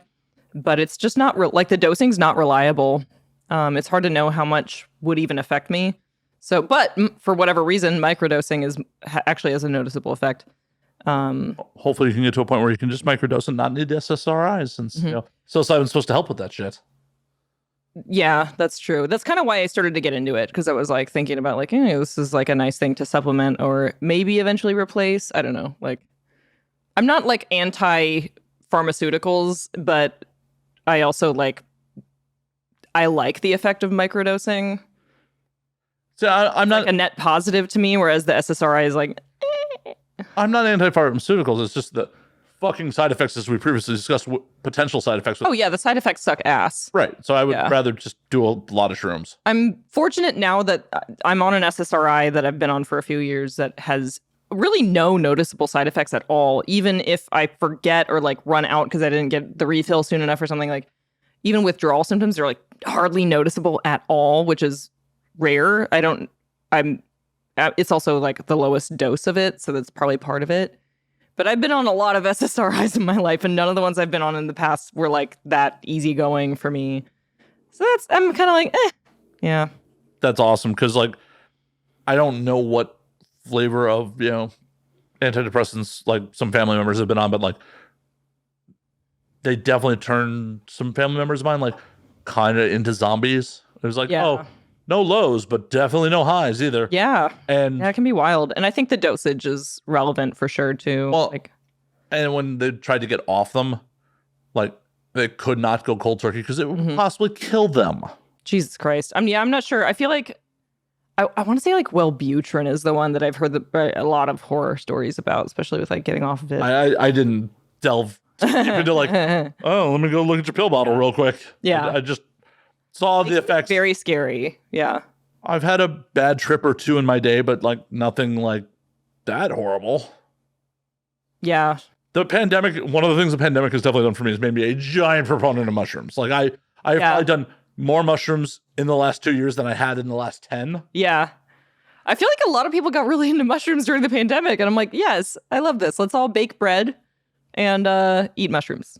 Yeah. All together. I just ate a lot of mushrooms, watched a lot of weird movies, like full on tripped by myself a bunch of times. Discovered that like if you are tripping hard, kimchi is amazing.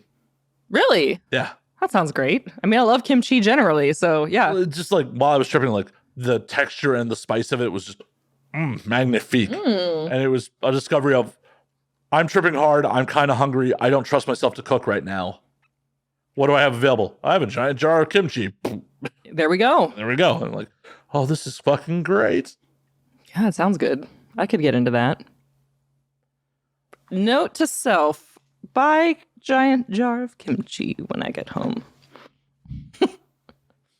See, that's one thing LA has going for it. Readily available giant jars of kimchi. Like, I just rolled down to my Korean market. I can get 12 pounds of it for like $15. Holy shit. Yeah, that's amazing. Yeah, it's like carrying my kimchi, baby. Maybe we work out like a trade. Like I send you giant bottles of bourbon, you send me giant jars of kimchi. Deal, sucker. Deal. we shake on that? No. Damn it. I probably should have still called you a sucker before I shook on. Damn it. Damn it. I don't know what kimchi costs in LA. I don't know. It's good stuff. It's probably, made by real enslaved Korean grandmothers. Oh my God. This bourbon is very good. Yeah. It's good, but it is not a $125 bottle good. No, it's not. This is like $60 bottle good, I would say. Yeah, but it was so good when it was like if I spent $60 on this and this is what I got, I'd be like, yeah. Yeah, but when it was 25 and people didn't know about it, I was so happy. Yeah. That's just a crazy, you got lucky thing. I highly doubt that it's that low, even if you go to the literal Weller. I'm telling you, last year I got a handle of it in Texas for $44, which was retail. Man. If you don't know, this is also W.L Weller Special Reserve is basically rejected Pappy. It is the same mash and barrel as this Pappy. Mm-hmm. It's only aged 7 years, and basically, this ain't gonna make the cut to be Pappy, so they bottle it as Weller. All right. And that's why people didn't realize for a long time what the fuck it was. And then that makes sense. People were like, wait a minute, I can essentially get young Pappy for $26 a bottle. That's wild. And it's even harder to find there is a Weller 12. Yeah. And that shit used to not be very expensive either. And now, if you can find it, it is prohibitively expensive. Damn. I mean, part of it is because Buffalo Trace started putting the shit out on consignment instead of just mass releasing it. Okay. I don't even know what that means. So they only release so many bottles to specific regions, retailers, stuff. Okay, I gotcha. Okay. It's not like Eagle Rare or Buffalo Trace where it's just like, as we make it, you get it. Well, that's dumb. Yeah, it basically used to be that's how retailers get Pappy also. It's like, if you sell so much of Buffalo Trace's normal products, you get so many bottles of the rare stuff. Okay, yeah. It's a whole fucking thing. Yeah, it's I don't know how alcohol works. The distribution systems. I mean, you're an adult. I hope you know how alcohol works. Yes, the substance in my body. Yes. The distribution though is so confusing to me. Well, and all the states have different laws. Like in Kentucky, because I live there, you can't subscribe to any wine clubs, shit like that. You can't do it. But that's because Kentucky is very protective of their one of their main economic engines being alcohol. I feel like it's their only, and horse racing. Kinda. Yeah. Yeah. And I guess once upon a time, coal. I'm sure there are still people mining coal. There's some people. There's 12 people mining coal in Kentucky still. And they all voted for Trump. Correct. Yeah. Yeah. You know what's funny that cracks me up is I'll see people in Kentucky driving electric cars, and there's you can get the the different license plate designs in each state, and in Kentucky one of our little license plate designs that you can choose if you don't want the default one is Friends of Coal. It's a black license plate that has a little logo. It says Friends of Coal, and I'll see people driving Teslas, a fully electric car with a custom plate that says Friends of Coal, and I just find it's funny to me. Kentucky ranks real low in our education system, sadly. This is true. It's a sad state of affairs. Mm-hmm. At least bourbon comes from there. So it has some redeeming qualities. I mean, I don't want to get into it because I have opinions, but yeah, after living there for 6 years, it's yeah. You're welcome. You're welcome to voice them. Oh, they don't fund education enough there. That's well, yeah. How do you expect them to vote for the people they vote for if they fund education? Oh, precisely. Yeah. They won't vote for those people. Yeah. Yeah. I'm assuming Walmart's the number one employer in the state. I don't believe so. I think it's Humana, the health insurance company. Maybe not in the state. It definitely isn't the city of Louisville, I would think. There's some big there's a couple of the liquor industry companies. There's Yum. Yum is the number one employer in Kentucky in 2022. Yeah, Yum is Taco Bell KFC parent company. And Pizza Hut. Yep. Mm-hmm. So, cool. You have bourbon and fast food.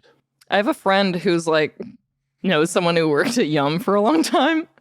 And she just gets weird Taco Bell merch. She has she showed me this photo. It's like a table runner that's that's something that you would put out for like Christmas or Thanksgiving. That's like for your big like dining table, but it's just fucking Taco Bell themed. And you can't buy this at a store. You just have to know someone who works for Taco Bell, like corporate. They just give them out stocking stuffers to corporate members. Yeah. They have stuff. They have like merch created only for like corporate employees that are just like little freebies that they get. There's all kinds of weird shit. I'm kind of jealous. I'm kind of like, I want the Taco Bell hookup. I didn't even like Taco Bell that much, but they make some cute shit. Well, luckily, where you live, throw a stone, you'll probably find someone who works for Yum. Oh, yeah. Apparently, yes. I probably already have like 10 friends that work for them, and I just never knew. Wow, way to be invested in your friends' lives. Yeah. I don't ask my friends their jobs. I don't know what anyone does. Is it just so they don't ask you what you do? No. It would make sense if you're like... They already know what I do. That's why. They never talk about work, because they know if they ask me about work, then I'm just going to like go on and on about some like dick that I sucked. That's fucked up. They know what you do and you don't know what they do. That's fucked up, Siri. It's fucked up. I know what some of them do. Some of them, yeah. Wow. Some. Mm-hmm. So deeply invested. Well, sometimes, see, you're making assumptions about me, but sometimes it's that people don't love their jobs and they don't want to talk about it anyway. So. Oh, the jobs I don't love are the ones I talk about the most. When you need to bitch it out. Oh yeah. Yeah. Yeah. That was the last jobs that I had before I came out of retirement, was just like the kind of things that I'm like, well, this is a job. That's all I can really say. Like, well, it puts food on the table. Cool. Mm-hmm. Especially doing those kind of jobs in LA, it's like, oh, there is some complete fucking idiot who inherited a lot of money, living a lot better than me right over there. Yeah. Yeah, LA's full of that. There's a lot of reasons that I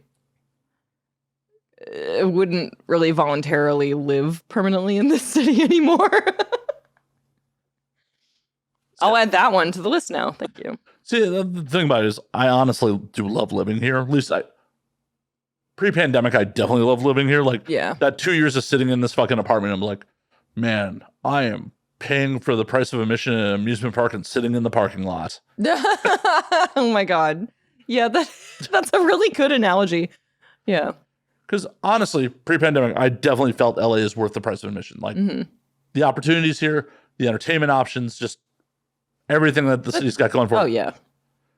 Is worth the cost and like the 2-3 jobs I got to hold down at times to make it fucking work. Because I just couldn't imagine myself living back in the fucking Midwest. Fair. I'm assuming, Minneapolis is similar to Chicago in people don't really do shit. They get comfortable and stay. I mean, especially if we're talking, it's winter. Yeah. Well, I've been gone 10 years and a lot of my friends are at the same bars and restaurants they're at when I fucking left. Yeah. A lot of them are very talented artists who talked very much about doing things and then just fucking didn't. Oh yeah, I mean it can be hard for sure when you're in a smaller city where there's just not enough, like not as much opportunity anyway. I mean, Chicago's not necessarily a small city. It's just people get fucking comfortable. People just like, it's that Midwestern mentality of like, hey, you're supposed to pair off, like have a family, do a job that will support that family, and be risk adverse. Mm-hmm. Midwest is just risk adverse for the most part. That's why it's Midwest. And say what you want about LA, nobody fucking moved here just to move here. God, no. If anyone did move here just because they were like, you know what? You know where I haven't lived in LA? That sounds kind of fun. Like that is like the nepotism baby thing. Yeah, that's like exactly. That's like I got $1 million from daddy. I'll go try out living in LA just for fun. Right. Nobody I associate with moved here just to fucking move here. Yeah, no, that would be absolutely insane. Absolutely.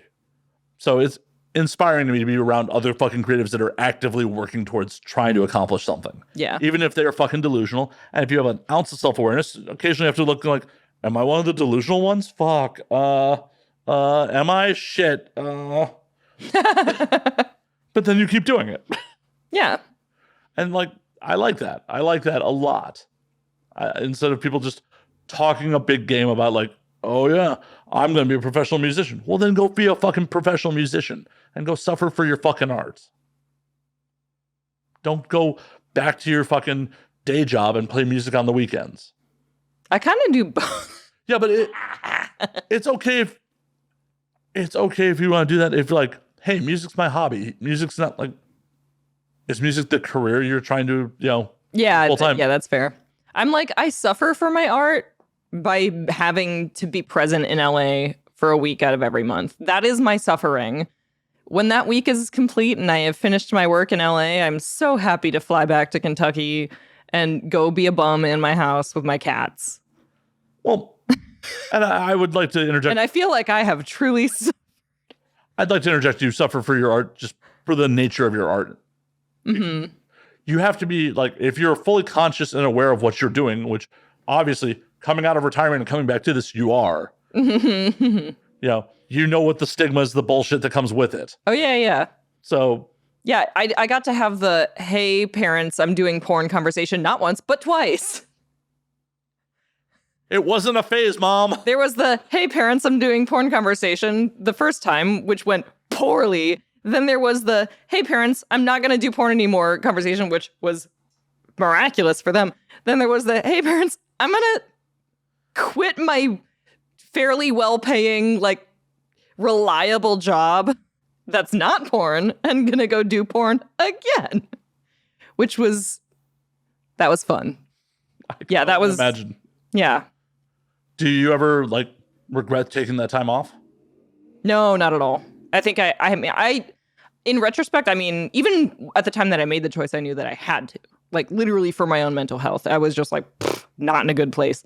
But even after I kind of, like, got the healing that I needed to do out of that and, figured out some of my own shit, like, I live in Kentucky now because, like, I just kind of fell in love with it. And, like, now I've been there for years and, I met my partner because I moved there. Like, I have the best friends that I've ever had in my life, like, that I met there. And I kind of have, like, some roots there now. So, and none of that would have fucking happened if I hadn't decided to, like, take that break. Or, at the time was a retirement. Like, now I can retroactively call it a break because that's what it ended up being. Honestly, I don't think anyone should ever say, I'm retired from porn, because the amount of people that actually retire, pretty low. Mm-hmm. With me, and I referred to it as a retirement because I truly did, like, I completely divested myself of any business interests in it. Which, I mean, now, of course, I look back and I'm like, was that the wisest choice? No. But it's like, I don't want to get into the reasons why, but it was the choice that made the most sense for me. And not for financial reasons, but for other reasons. I think we talked about it a little bit last time you were on. Yeah. Yes. Like, no, for mental health reasons, perfectly made sense.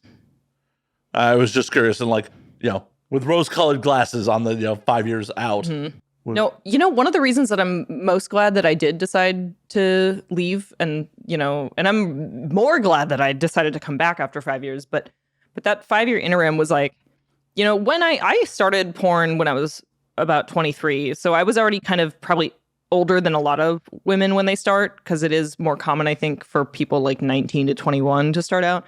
So I already had a little more, like, I had almost a full college degree under my belt. I was like a few credit hours short of graduating. But when I started porn, and I had lived, like, I wasn't right out of high school. Like, I had a life experience. Like, I had a job history and everything. But still, there's a difference between that and, like, being a fully self-sufficient adult, And that 5-year break was, like, not only gave me a lot more experience as just a fucking adult, but also, like, was a really, really good reality check. I mean, just for example, like, when I was doing porn when I first started out, 2012 to 2015, that was before OnlyFans days. That was the only money I made was, like, the check I walked home with that day from a studio shoot. So it was far more of a hustle than it is now. But, and also, like, living in LA and paying LA prices, like, I was doing fine, but I wasn't, like, making crazy bank or anything, because it was like, you would have to, like, shoot every fucking day to make that kind of crazy money and like have like merchandising deals and all this other stuff. Oh, I know. Yeah. That's about I got in 2011. I know. Yeah. Yeah, exactly. So like I guess what I'm saying is like I was doing well, like I was supporting myself and like doing just fine and like, probably was on a track to like be doing even better financially, but I didn't even realize how good I had it until I left the industry and then like, took a like rando civilian job was like the first thing I did when I moved away. And the reality check of like remembering like, oh yeah, this is what it's like to be a fucking person who just like works a job. Well, and oh my God, my 2-week check is less than one scene. Fuck. Yeah, which is why I think I hear from my fans a lot, like especially when it comes to OnlyFans, I hear from my fans a lot that they're like, wow, like thank you for like being really fair with the way you price things. Because there's a lot of like weird price gouging that happens in that space. And I get like on the one hand, I'm like everyone who's a content creator obviously has the right to price their content at whatever they feel that it is worth. And that's fine. But personally, I've always approached it like, I want my fans to be able to afford my content. You are my fan. You have sought me out. You want to subscribe and see my updates. And I would like for you to be able to do that without feeling like it's a massive fucking stretch, And I've had full conversations with fans where I'm like, yeah, literally the reason I have this approach is because I know what my bank account looked like 4 years ago. And I'm not terribly far removed from that, So the biggest thing for me with that retirement period was like really just the reality check, like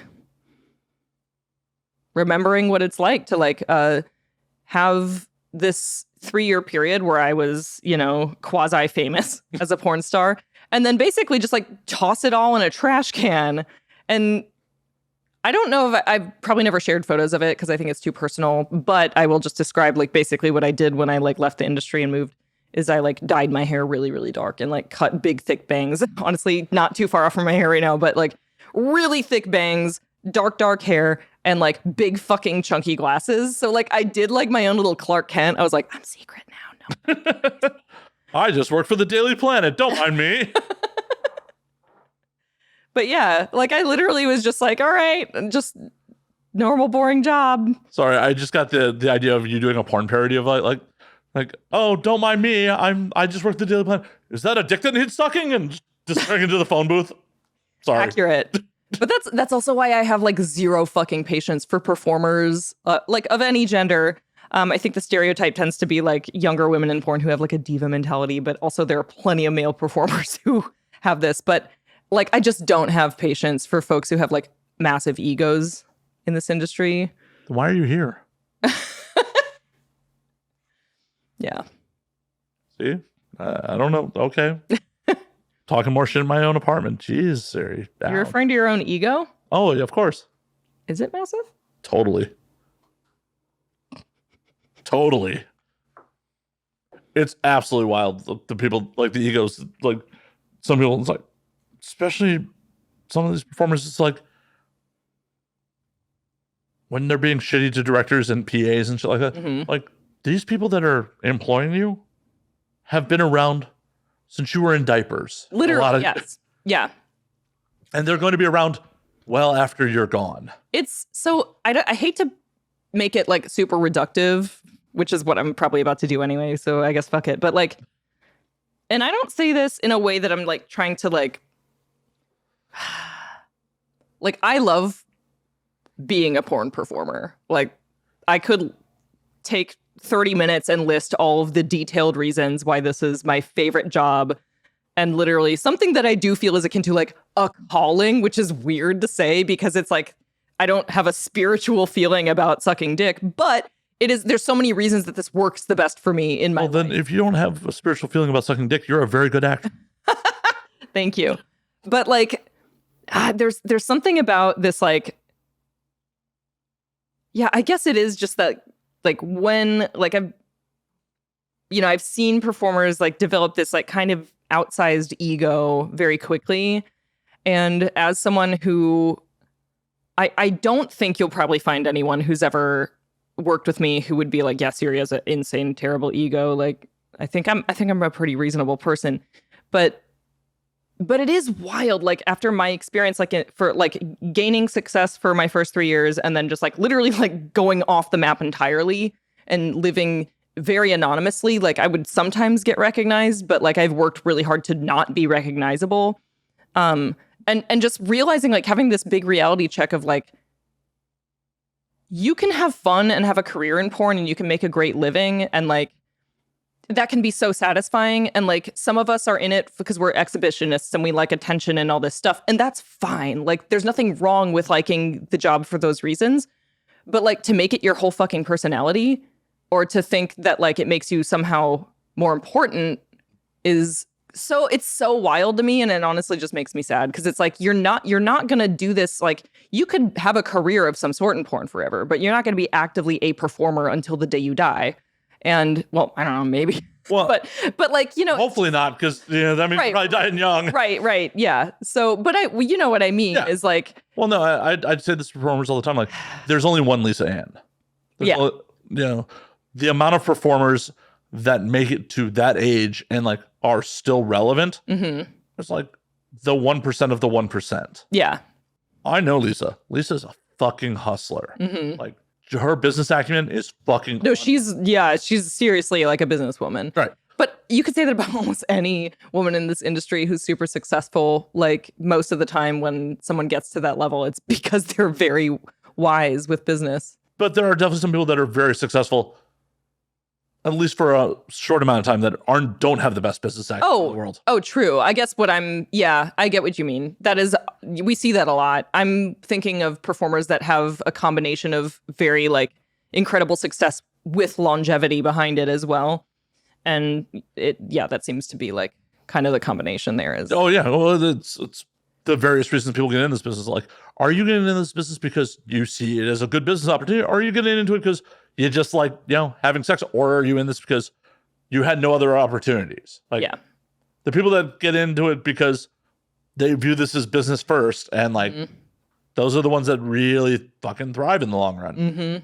And then it's not to say that the other ones can't develop into someone who becomes business first, but the people that start that way day one, they're so ahead of the game. That's a good point. And I'm not that first option. I'm like the second one. I really got into it because I was more motivated by like having unique sexual experiences.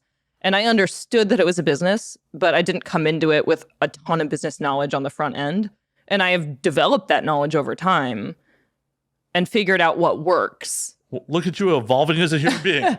Right. But no, you're entirely correct, because it does make a huge difference if you start from like having a full breadth of like knowledge of like how you're running a business, and like having literally a business plan. Right. And just be like, oh shit, I'm a brand. Yeah. Like, and I doing this, especially, like, I see the whole spectrum of performers. Like, at the end of the day, this is fun. We're having a good time, but this is still promotion for you. This is still like helping promote your brand. And I see performers who don't take this sort of marketing seriously in any way, shape, or form. Like, they're just either I've had people blow it off. I've had people just kind of like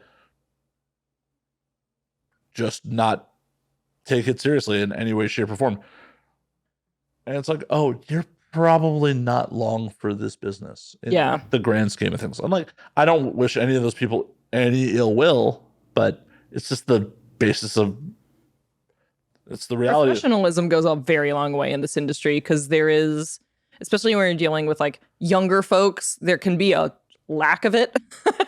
So it doesn't take a whole lot of professionalism to kind of like stand apart as someone who like has a really good sense of what the fuck they're doing. Yeah, like, oh, hey, show up on time, be pleasant. Showing up on time is like the number one thing, which is hilarious because I'm incapable of showing up on time. But as I said, 7 minutes is my max. You were LA on time for sure. Like, yeah. I definitely plan these things on performers never showing up on time. Like, occasionally I'll get a performer who like shows up early and I'm wildly just not prepared. The set's not built. I'm like, oh no. Like, oh shit, you were early? Fuck. Give me a minute to set up cameras. Yeah. I never expected. I've been early for things like once in my life. It's okay. Literally late to my own birthday party. Literally every year. You're just making an entrance. It's fine. Yeah. Like I invited all my friends over to do this like big kayaking trip. And I was like, okay, meet at my house at 9 a.m. And like It's 9:30. The doorbell's rang. Everyone's coming in. I hear my friends downstairs. I'm like, I'll be done. I fucking slept here. Like, how am I late? Jesus. These things happen. Yeah. They do. It's okay. ADHD also happens, which is how I blame all of my lateness. It's ADHD. I feel like everyone in this industry has it. Everyone's a Gemini in porn. Like, if you're in porn, you either currently have ADHD, you are a Gemini, or you are a former Mormon. I am none of those. I mean, I'm pretty sure I've undiagnosed ADHD, but the rest of it I don't have. But you already said undiagnosed ADHD. So I'm not a doctor, so I can't know for sure. I'm not a doctor either, but you probably have ADHD. What? Huh? Probably. Yeah, probably. So, it's okay. It's what keeps this podcast chaotic. Mm-hmm. That's the energy that we need. Yeah. And I'm very happy that like you were able to match it and bring the chaotic ADHD energy all over this podcast. My Twitter bio says it. Chaotic good. That sounds exhausting. It is. I mean, you can ask my partner. It is pretty fucking exhausting, apparently. He's nodding yes. And he didn't fall for the trap of being asked a question off mic to answer it. I knew he wouldn't give you a verbal response, but I wanted to personally see the reaction. You've trained him well. Yeah. It's always fun when people bring partners in, because occasionally I will like throw something at them and they're like, yeah, oh, fuck, you told me not to talk. Gotcha. But on that note, as much as it pains me to do it, we're going to call last call. We've been doing this 2 hours already. Oh, yeah. That's a solid podcast recording. So, Siri, where can they find you on the things? You can find me on the Twitter and Instagram. Both of those are at the Siri Dahl, SIRIDAHL. I just made a new TikTok after deleting my own TikTok like 4 months ago because I fucking hate TikTok. But then I was also like, TikTok's great for new traffic, so fine, I'll make a new TikTok.